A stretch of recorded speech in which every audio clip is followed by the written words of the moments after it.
Hey, welcome to the Leadership Question and Answer Series. This is episode number 6. I'm Gary Silverthorn, your host.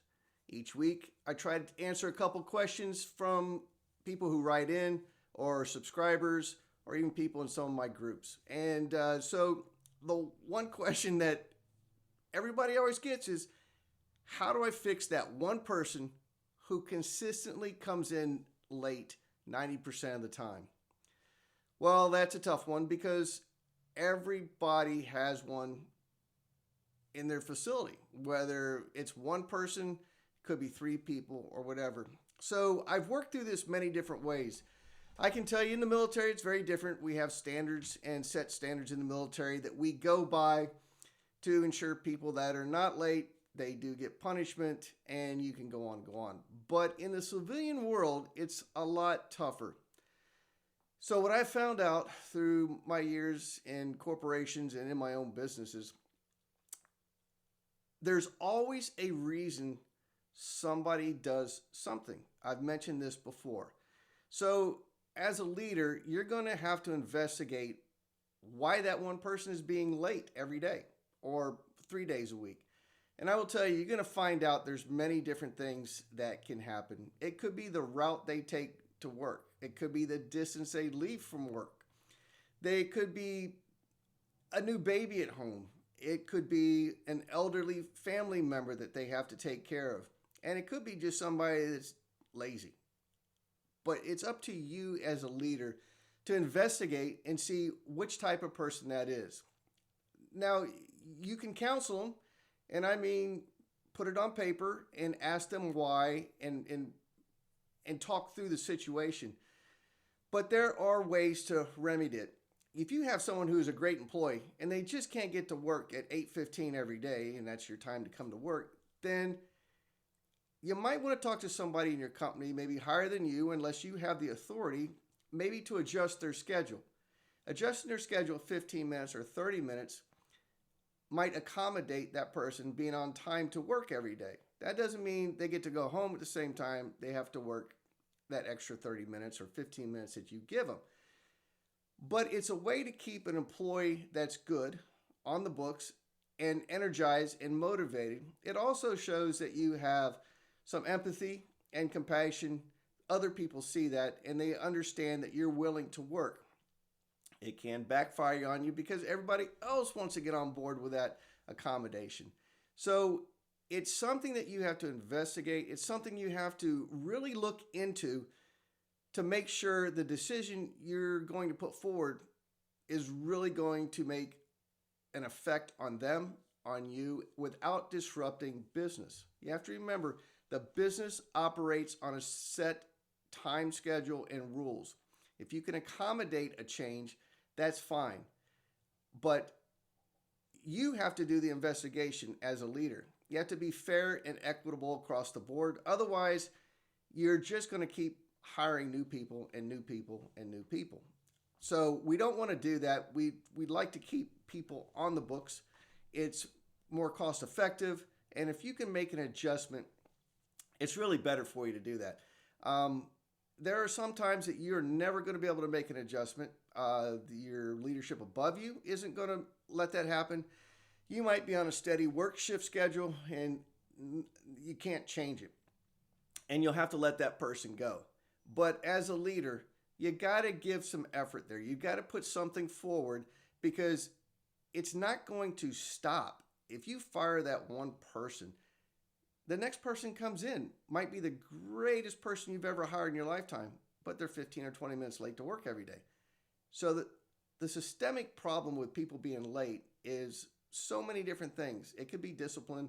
Like I said, it could be a new baby at home. It could be traffic. It could be the distance they live away from work.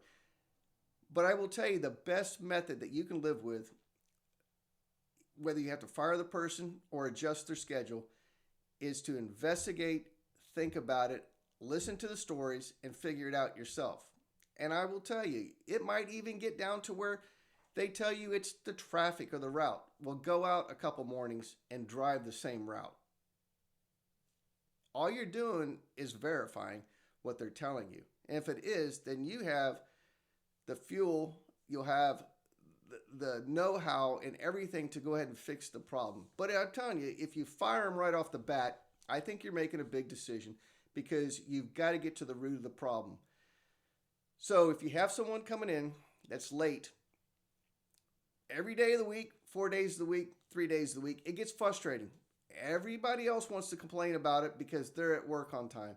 So you as the leader, you have to accommodate everybody and you have to find out what's going on. Are they late for just because they're lazy, or is there an event or a circumstance that stops them from getting to work on time?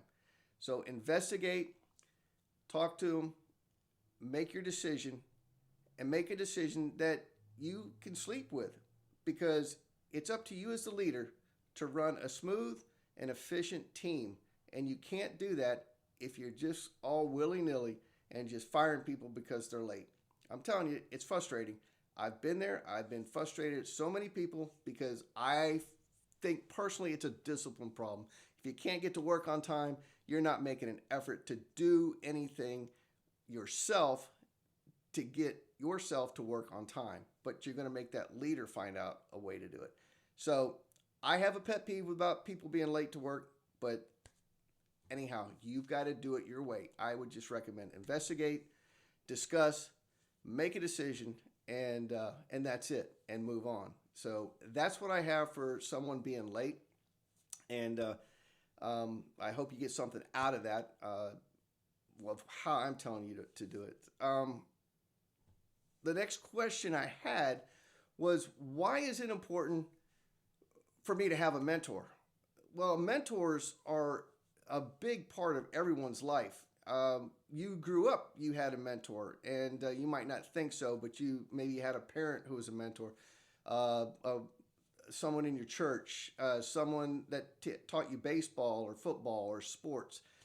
So mentors are very important because they fill those gaps where you are lacking, and we all lack. I have probably 2 or 3 different mentors right now.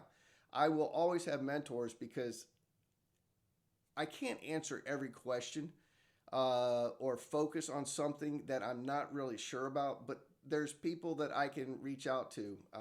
When I was in manufacturing, I had people I could reach out to that taught me how to work different things in manufacturing, how to make things more sustainable and easier. Even with accounting and books, stuff like that, I have to have people I can reach out to, because not only do they fill that gap for me with their knowledge and experience, they also kind of confirm what I'm thinking myself. I personally like mentors that when I ask them questions, they really force the answer out of me. I really don't get a freebie. I respect them enough, they respect me, where if I ask those serious, hard questions, they will sit down with me and say, okay, let's think about it. Now, what would you do like this? And how would you do this? And what that does is it exercises your brain, and it doesn't make you rely on someone all the time for a quick answer, but it makes you think. It exercises your brain to where you can get, as you get older and move along, you're going to be able to think a little bit stronger and better. Not that you're ever going to just blow those mentors off, because like I say, they're key. I would recommend anyone to have as many mentors as you can. And no one minds being a mentor. I have never had anyone tell me, oh, dude, I don't have time for you. There's no way I'll help you out. Or I'm not that guy you want.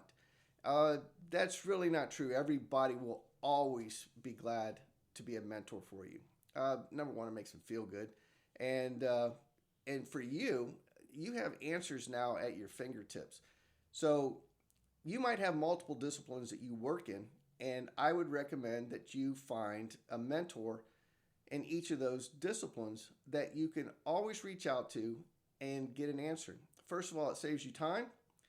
This is based on experience. These people are giving you lessons learned where you don't have to struggle, and you don't have to hopefully fail at a task or a mission because you didn't have those answers available, or you spent 4 hours researching one day on something that you were probably never going to get the best answer for anyhow. So I would say Why is it important to be a mentor, or why is it important to have a mentor? I would tell you it's actually a failure if you don't have mentors. So I would recommend everybody to have a minimum of one and have as many as you can. Anybody that you can get to help you um, is key. Why reinvent the wheel? Why get on that hamster wheel and just spin it around when you can reach out to people that are more than happy to give you an answer because they've already learned that lesson? So I would tell you mentors are important, and always have a mentor. I can't stress that enough. They've been lifesavers to me, and I enjoy being a mentor. I love being able to have someone reach out to me and take the knowledge that I have and put it to use. Uh, why get moldy? Get out there, and if you're listening to this and you don't need a mentor and you want to be a mentor, I would reach out to people and ask them if you could be their mentor. It's really important. We can't do it alone. We have to do everything as a team um, because it's too hard of a struggle. So I would recommend that. So those are my two questions for the week. One is, what do you do with that person who is late 90% of the time? They're a great employee. You don't want to get rid of them. We talked about that. You got to investigate the situation, and then you kind of come up with a solution. Just don't go crazy and fire people right off the bat. You're wasting valuable time, personnel, and everything else. Keep your cool and investigate. There's a reason. Find out the reason and see if there's a solution to make it go away. Then the second question was the mentor we just went over. Why is it important to have a mentor? I think it's extremely important. I think you are failing if you don't have mentors. I would say get one mentor, get as many as you can. If you're in a multidisciplinary business, get one for each of those disciplines.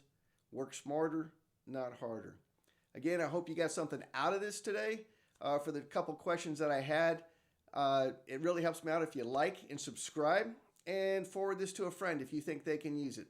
So again, like and subscribe, and we'll talk to you next week. All right.